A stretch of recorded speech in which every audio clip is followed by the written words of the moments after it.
This is what having a blowtorch to the face looks like. That's bad. That's what it's like. Oh my God. That's what it's like having a blowtorch to your face while you're alive.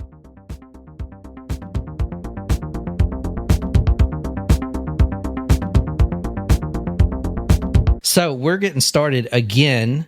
This is the time where he's like, you know what? I love killing these kids. I love it, but, I need my own space. Needs to move up in the world. He wants to branch out. We're starting tonight, October 13th, 1991. So if you remember, I said that he takes a break between 1986 and 1989 because the heat was on. Everyone's looking for him. He takes a 3-year break. He is cautious about not getting caught. Mm-hmm. Extremely cautious because he's worried. Right. So October 13th, 1991, we're going to the Polyani boarding house. This is actually a good thing that we're on the Google Earth because this, even today, looks like an old military camp. Like barracks and shit. Yeah. Yeah. Because this is what it was. What I was talking about last episode was the pioneer camps where kids would go kind of like summer camps. And this is it. So you can tell how these buildings are, that it used to be an old camp. Isn't that crazy? Mm-hmm. October 13th, 1991, Polyani boarding house, 50 meters from the country road.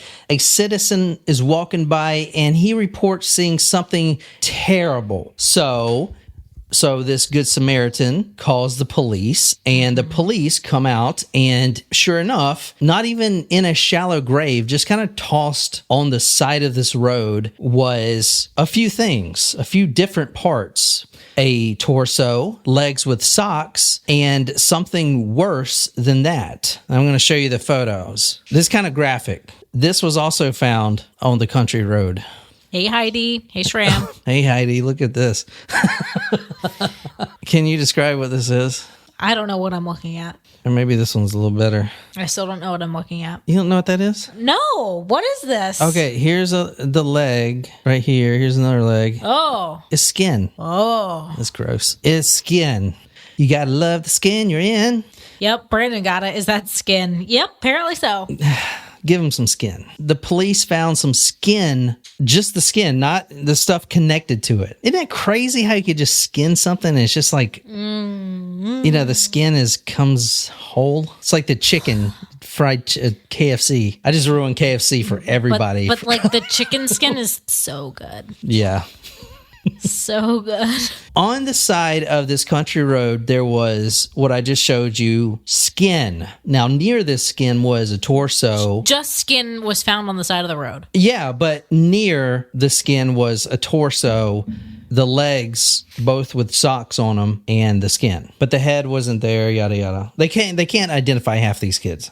That's what we were talking about, and it gets worse. All right, so tell me, this skin, he didn't do this in a forest. The first episode, he was stringing up kids right in the public forest, torturing them, cutting their head off, cutting their testicles off, and then leaving. He ain't doing this. He ain't skinning somebody in his public area. He's doing this somewhere else where he's got time. Okay. And he's alone. Mm-hmm. Right? So that's where we're starting. I stopped last time saying that he wanted to find his own place so he can do this and take his time and not worry about Russian. Russian.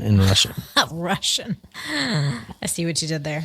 See, Brandon's got it right. That's what the audience want to hear. They want to be like, oh my God, is that skin? And you're just like, was that skin or something? So anyway. We're desensitized. Yeah, but you gotta fake it, man. You gotta fake it. Oh, okay. That was not it. Here, look at this one more time. Give me your best fucking thing, man, because I'm gonna put it.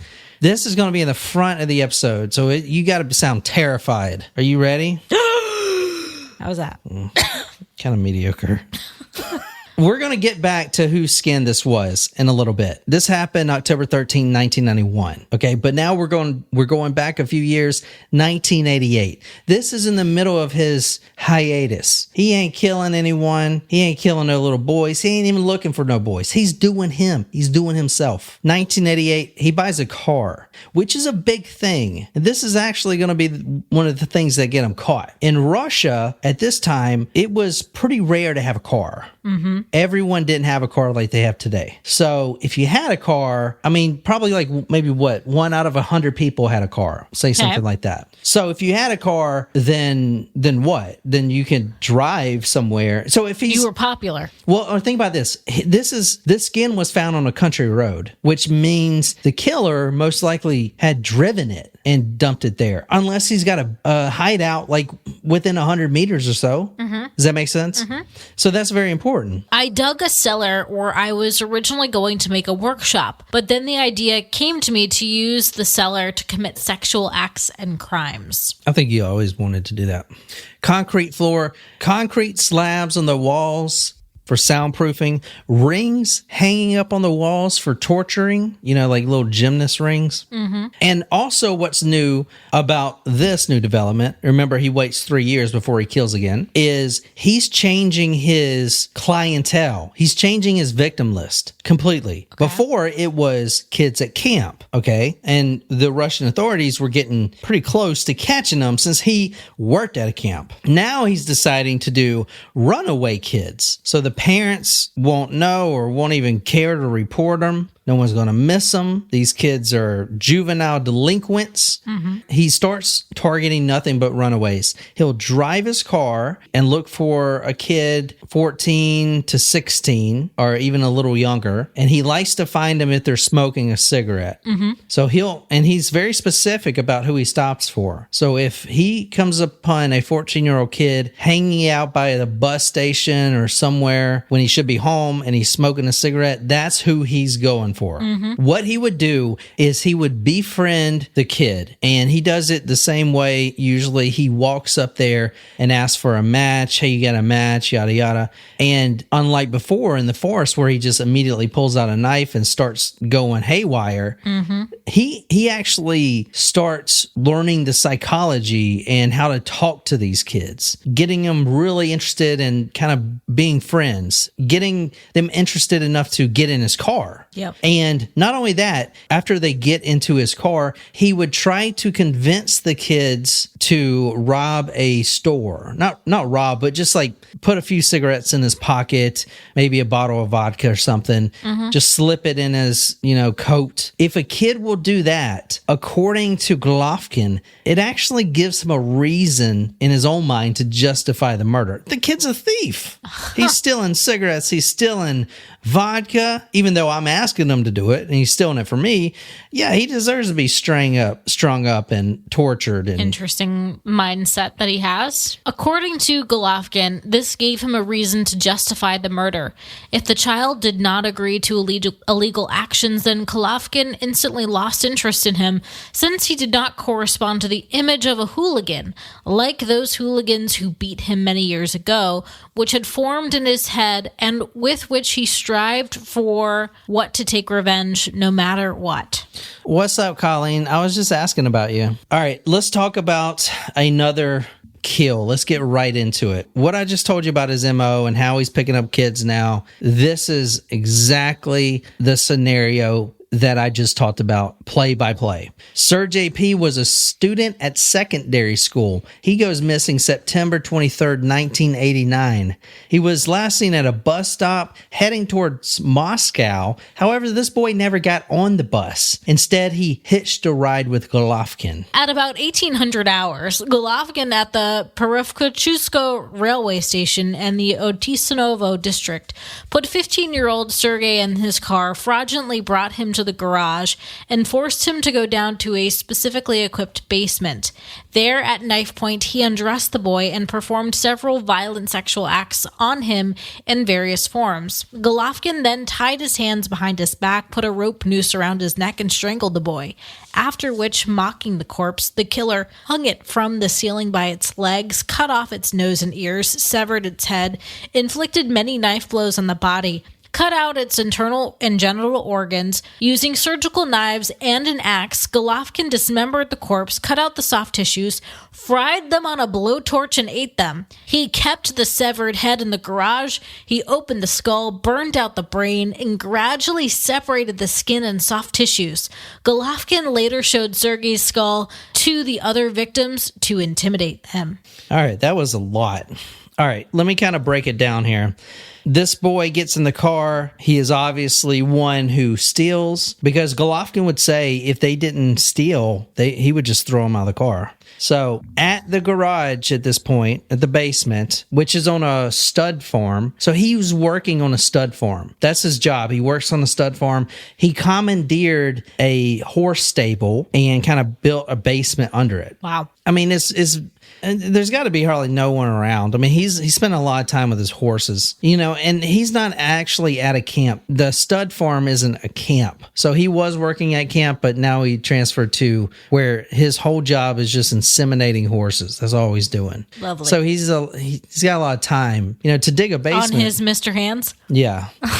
So at knife point, the boy was forced to undress, and then that's where the sexual acts take place. Hands tied behind back, rope, noose around the neck, and started strangling. And then it just gets intense, right? Fucking weird. Cut off the nose and ears, severed the head and the genital organs. Using an axe, dismembered the corpse, cut off soft tissues, fried them on a blowtorch, and ate them, giving him the name the Blowtorch Cannibal. He then opened the skull, burned out the brain. I mean, just with the blowtorch, just burning the brain. Eat? Yeah. I guess. Yeah, and gradually separated the skin and soft tissues. And then he kept the skull so he can later intimidate the future victims. Now, he's going to kill a lot. We don't actually know how many. When he does get caught, he confesses to 11, but they think it's well over 40. Wow. And some people even speculate that it's more than just boys. There may have been some girls in there too. In August of 1990, one boy goes missing in the military town of Vlashka. In October 1990, two boys go missing, a 6th and a 9th grader at a secondary school. Those two boys were found July 16th, 1991, so a good 6 months after, in a shallow grave. Let me back up. Like, the boys that were found, it's not like he was burying them. I'm going to show you. These are graphic photos right here, but this is how the boys are found. Literally, no, he's just driving out to the country in the forest and just throwing them out there. He's not digging holes. He's not putting any effort into concealing them besides being out in the forest somewhere. You see the skin is like ripped off the thighs there. I don't know if you can see it. So he cut that off and ate it. But he's just throwing them there. Like, it's nuts, right? Very. August 22nd, 1991, Nikita Bogdanov, a teenager, went missing. Golovkin admitted to luring the boy in his car. The boy agreed to commit some robberies, and he took him back to the garage, hanged him up, and then sodomized him, dismembered him, drained the blood into a bath, amputated his penis and testicles, and then he skinned the boy and salted it, and quote, salted it. Now, this is important. Nikita's murder is super important because it's one of the things that's going to catch him. That skin that I showed you earlier, which I'm going to show you again, so trigger warning here. This skin that I showed you earlier. Wolfie, what a line to come into. Welcome. That's funny as shit. Okay, here's a better photo of it. Here, you can kind of see the arms. I mean, look how, waxy it is, too. Jesus Christ. Now, I will say, I don't know why he did this. I'm sorry, I can't say I've ever skinned a human. Nope. But he salted it. Oh, does that, preserve it?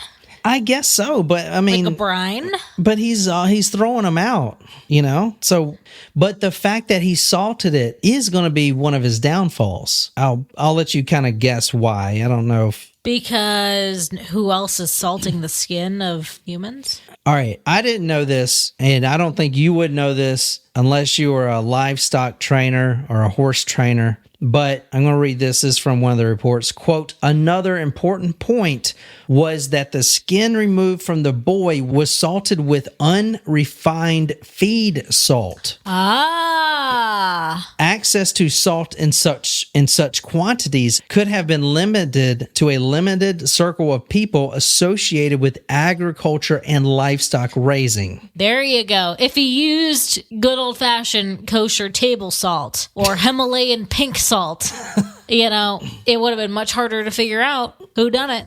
The police really stepped up in the 90s. because they actually formed a task force. It was called the Boa Constrictor Task Force. And they actually got the guy who caught Chikatilo, which was the biggest serial killer. And this guy's name was Vladimir...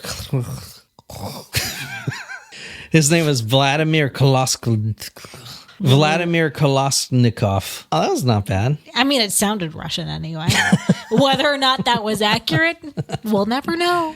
Okay, so this guy who captured Chikatilo, which was if you haven't heard me do that story, that's the Butcher of Rostov. Very disgusting. Chiquita, tell me what's wrong. Anyway, this guy in 1992, he forms a permanent investigation group called the Boa Constrictor Task Force. And he saw stuff like that no one else saw. The salt. Wow, this is unrefined feed salt. Not only that, he also found something really interesting. In August of 1991, police were flooded in Moscow, not looking for this guy, but in August of 1991, the State Emergency Committee was formed in hopes of removing President Gorbachev from Moscow. It was like a coup. You wouldn't know it unless you were in Russia, I guess. Anyway, this is really important because the boy that was found with the salt was found in his village, close to his village. And since there were so many police, because it was a big thing, and you could not travel is what I'm trying to say. You were not driving to Moscow to different places. No one was driving. So they knew that it probably was a local, or at least someone localized to, however many miles. Because of the event. I don't know what it was, maybe a coup or something. I'm not really familiar with that history. Gorbachev, I think they wanted to throw him out or something. Or maybe that was just the translation was wrong. I don't know.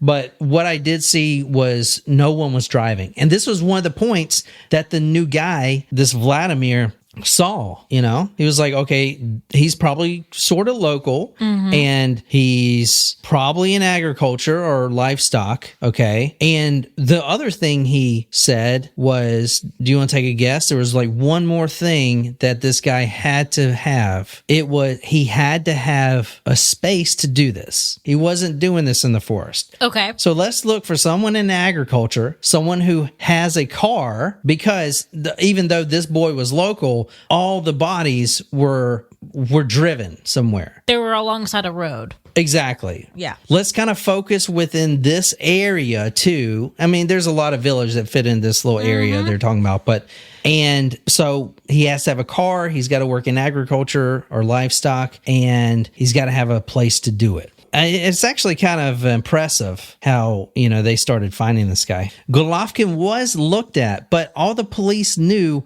was that he occupied a small room on the stud farm. He was in a second floor apartment, like those barrack things I showed you. He lived in one of those. So how would he have access to have his own space like that? It would be their question, right? Exactly. And no one knew he had his own basement because he would go out into the stud farm and he dug that by himself. No one knew. So yeah, they were questioned, neighbors and stuff like that, surreptitiously, but no one said that they seen this guy with boys or anything. He's sure as hell not torturing them and de-skinning them in his room, a studio apartment, So they kind of said back to the drawing board. This is what the investigator Vladimir said. In 1986, he did not have a permanent place where he could cut up corpses.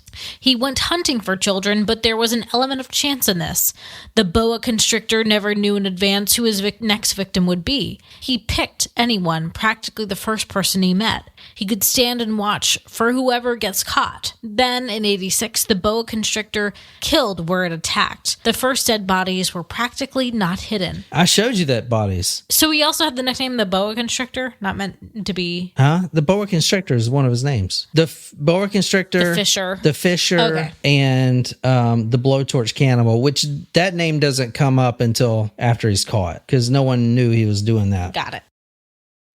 Another thing that the detective found, this guy that caught Chikatilo, this Vladimir guy, I mean, this is really impressive stuff that he figured all this out. It was like a big puzzle. Yeah. He also took a clump of hair that was found next to the body of Nikita, Yep. You mean the one that I talked about, the salt and stuff?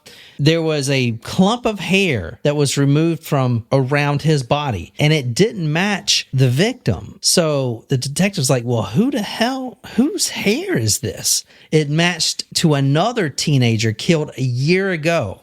This means he has to have a car. Unless he's just carrying around hair in his pocket and this boy's body and torso. Why would the hair be there? He's like, he mixed the crime scenes there. At this point, they're starting to look broadly at animal workers and livestock slaughterers who has transport, so they have to have a car and a place to carry out the murders. Now, I'm telling you, they were thwarted by the fact that he didn't have his own place. But eventually they started broadly targeting everyone and looking at this whole pool. Right. Basically, animal workers that has a car.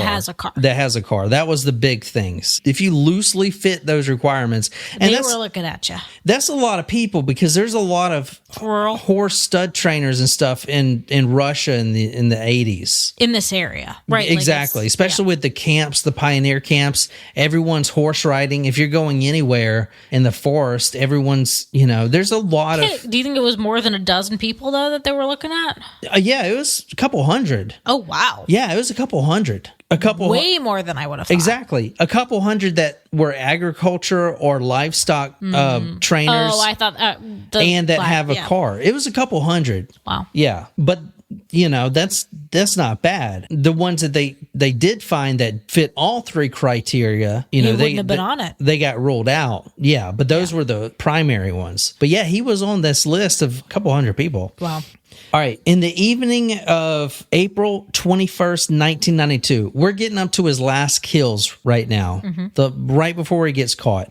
April 21st, 1992, a 16-year-old boy was on the side of the street smoking. Golovkin pulls up slowly to the car, and this time something different happens. This 16-year-old boy pulls a knife on Golovkin and threatens him to get out of his car. He's basically carjacking this serial killer, this maniac. So this is like, oh my God, like the worst person you could do, because this guy has just been skinning kids your age and blowtorching them. I mean, and you think a little knife is going to stop this guy.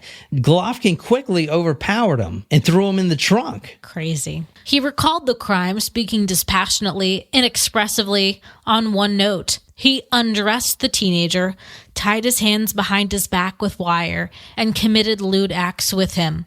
The teenager did not resist. He was depressed. Then Golovkin hung his victim by the outstretched arms on a rack, as it was called in ancient times, tied a cord to the genitals, and pulled, swinging the body. Then he began to burn his face and pubic hair with a blowtorch. When he was satisfied, he pulled a plastic glove over his head, which he used for inseminating horses. All right, a few things there. Let's first look at this glove. This is an insemination glove. He puts this over the head. But going back to what you just read, he hung his victim on a rack that in ancient times was used. He tied a cord to the genitals and pulled. So this kid is on a rack with a cord tied to his genitals, and that's how he's hanging up. He hung this boy up by his genitals, and he's swinging him. He's, quote, swinging the body. He is really pissed off that this kid tried to carjack him. I mean, can you imagine? I mean, did they use that in ancient times? It says right here in ancient times. They called it a rack in ancient times. I don't know. When he was not satisfied yet, he began to burn this kid's face and his pubic hair with a blowtorch. Yeah, that's bad. When the boy was... Oh, man, this is crazy.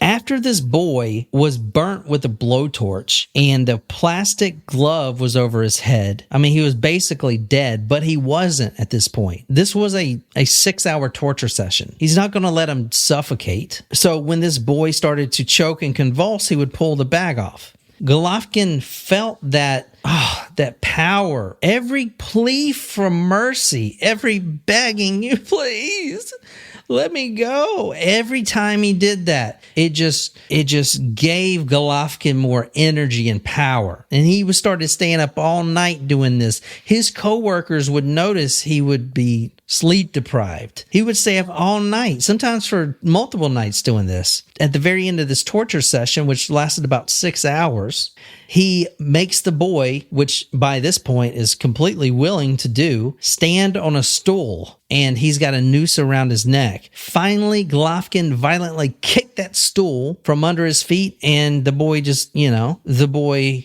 died. Then he swaggered over the dead body. He hung it by its legs, cut off the head, drained the blood, severed the arms and legs, opened the abdominal cavity, made an incision in the lungs, scalped the head, gouged out the eyes, cut the pelvic bones in half.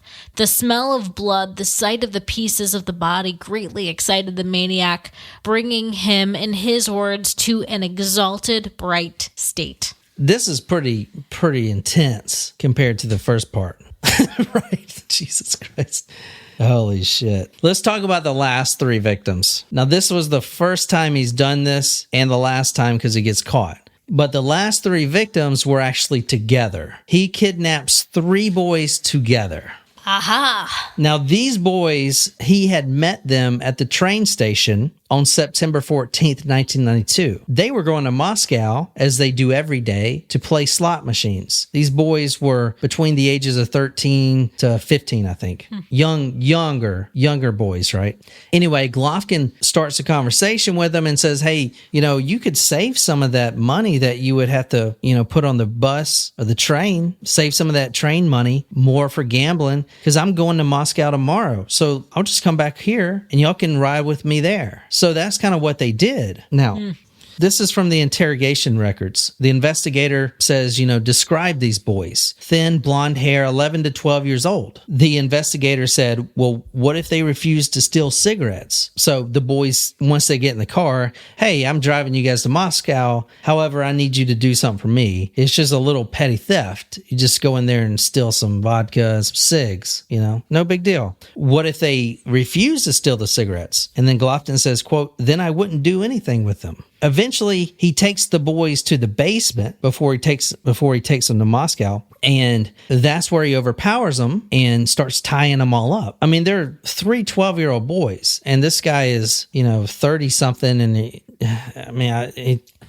he's a full-grown man. Yeah, he's a full-grown man. But that doesn't mean he could overtake 3 kids.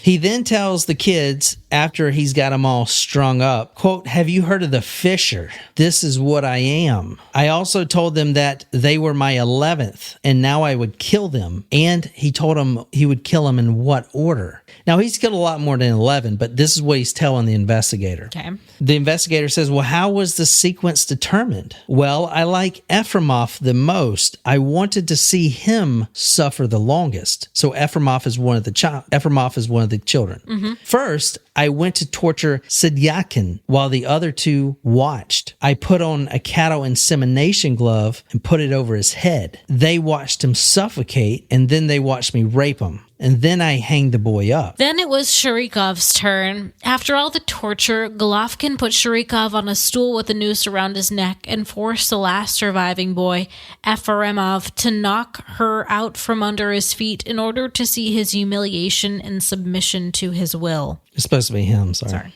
So he just made this kid, one of the best friends, kick the stool out from under his other friend. That's fucked up. Really I think that's more fucked up than the other stuff, Yeah.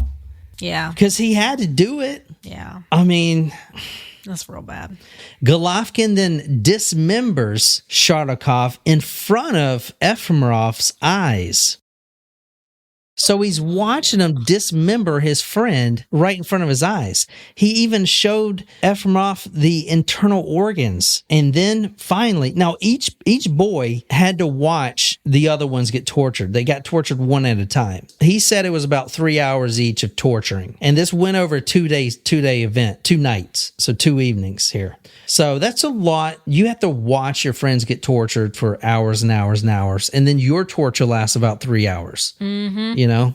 He then hanged the last boy, Efremov, on a hook by his hands, and he started to torture him. He burned obscene words on his chest using a wire. So we got a little wire, took the blowtorch, heated it up, and started writing like Nazi symbols, swastikas, Sieg Heil Hitler, like all kinds of crazy shit, right? And then he, quote, scorched his face and pubic hair with the blowtorch. Now, this is a very graphic photo, but we have the photo of Efremov. So while he is alive getting tortured, and this is graphic, this is what having a blowtorch to the face looks like. That's bad. That's what it's like. Oh my God. That's what it's like having a blowtorch to your face while you're alive. I mean, Jesus Christ. That's like the worst one ever. Is it not? It almost looks like a bronzed statue. I know that's Look at this. Colored by the photo. You can see all the burn marks all over his body. Oh, God. It's like melted. Yeah, it's melted. That's bad. That one's terrible right there. That's probably one of the worst crime pictures I've ever seen. Jesus, it's fucking terrible, dude. Heidi says you can't unsee that. Yeah. Oh, man. Jesus Christ. Oh, this one's bad, too. This one's where they're, I don't know what they're doing. I don't even know what I'm looking at to be disgusted by it. I think this is a medical examiner trying to, I don't know, autopsy. Jesus Christ. That was kind of fucked up, wasn't it? He takes these corpses to the forest near Chetsovskaya. Before burying them, he tears off the skin, gouges out the eyes, cuts out the thigh muscles for consumption, scalps the skin from the faces. And can you read what this psychiatrist said about Golovkin? The murders brought Golovkin double satisfaction, firstly sexual, which he received at the sight of the torment of the victims, their dismemberment and contemplation of cut off parts of their bodies, and secondly psychological, since by raping, slowly killing, he made his victims suffer, thereby taking revenge on his mortal enemies, not the boys and teenagers who previously offended him, but boys in general, which indicates that the construction of a certain generalized image of something they terribly hate. This means that he did not know how to differentiate people, and this alone significantly reduced the value of a specific human life in his eyes and contributed to its violent deprivation.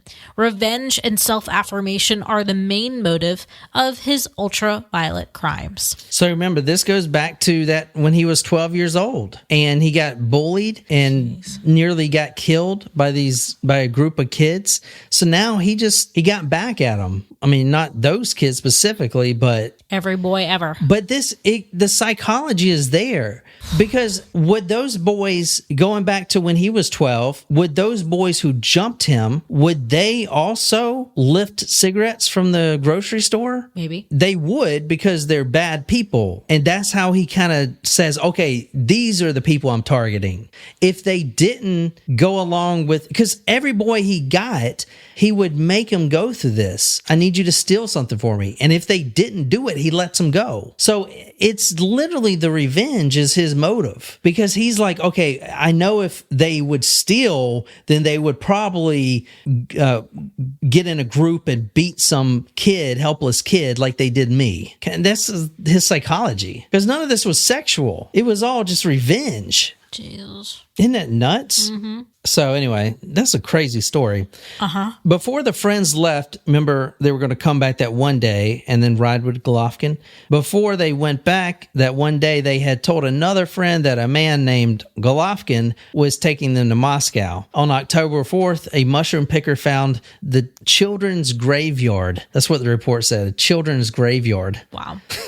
The inspection of the basement, really quick. This is what was found in the basement: a baby bath with traces of charred organic matter and a characteristic smell of organic matter, streaks of blood on the wall, a trough with fragments of charred skin, 2 hooks in the wall with a ring, sweatshirt covered in blood, barrel, blue and white ropes in a box, wire, blowtorch, rope, knife, syringes, matches, scalpel, petroleum, condoms, needles, and more. This is some of the knives he used to kind of torture and cut up the kids with. He confessed to 11 murders between the years 1986 and 1992, but it's believed that he's killed many more.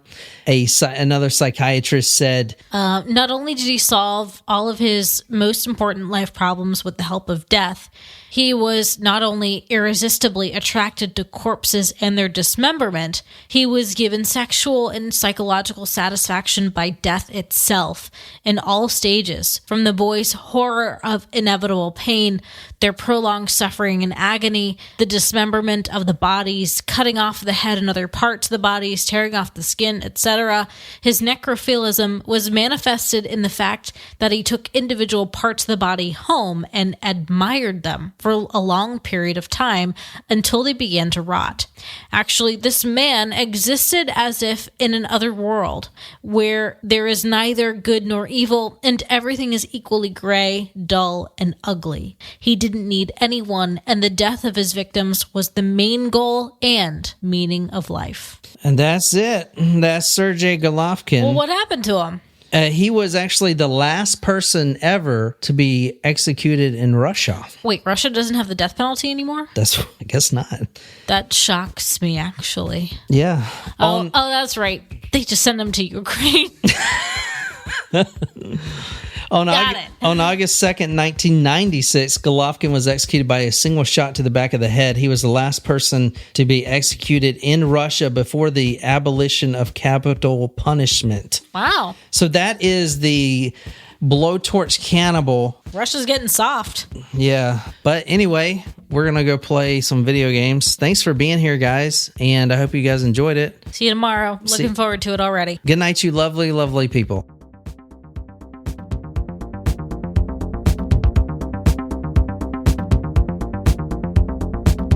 Run this shit.